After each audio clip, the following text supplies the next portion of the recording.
Donald Trump decided to spend the last several days ranting and raving about anything and everything to anyone willing to listen. And of course, one of those things that just pissed him off over the weekend was the fact that on his program Friday night, late night talk show host Seth Meyers ran a rerun. And in that rerun, it was critical of Donald Trump, making fun of him as late night talk show hosts do to whoever is in the White House.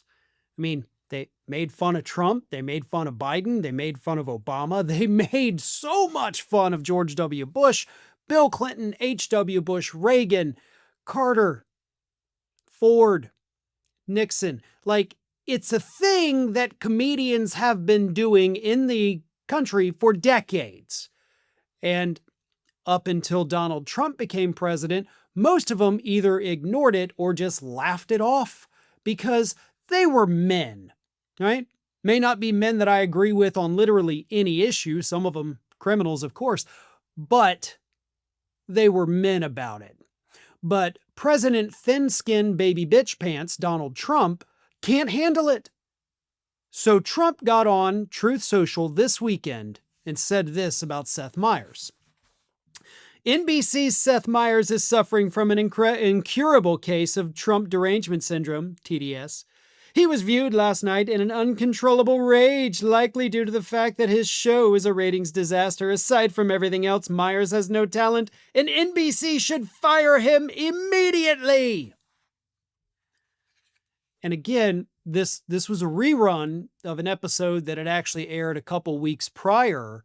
And let's not forget that a couple weeks prior, Donald Trump also got on Truth Social and said about Seth Meyers, "No talent, no ratings, 100% anti-Trump, which is probably illegal." Now, his latest attack about the rerun on Friday was, of course, retweeted on social media by FCC Chairman Brendan Carr. So, never a good sign when the chair of the FCC is also out there retweeting the President of the United States' attacks on late-night comedians. But this is what gets me about it. As I said, the late-night comics, regular comics, everybody, yeah, they've gone after Trump because he's an easy target. But they also went after George W. Bush way harsher than they go after Trump. I mean, we remember Will Ferrell portraying him on SNL, then followed, of course, by Will Forte.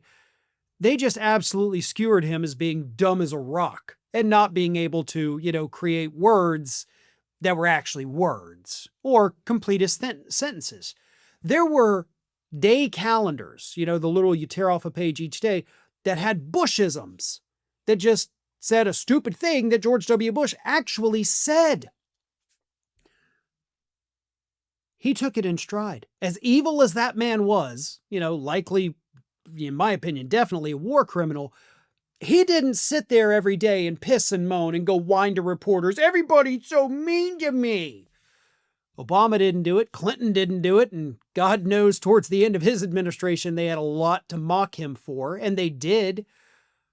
But all of these people were men, and all of these people understood that comedy is subject to the news of the day in many instances. Trump is the only one that has whined and cried and moaned and pissed like a little baby, because he is. I, honest to God, don't think we have ever had a president of the United States with thinner skin than Donald Trump. Yet his supporters, these MAGA cult freaks, still look at him and think, "That's a manly man. That's what men are supposed to be. He's standing up to people." He's a bitch. That's what he is. And if you look at him and think that that's what a man is supposed to look like, then good news, you're a bitch too. And I'm tired of dancing around the issue. I'm tired of pulling my punches against these freaks. You're all a bunch of whiny little bitches that don't know how to either let things go or maybe occasionally laugh along with the rest of us.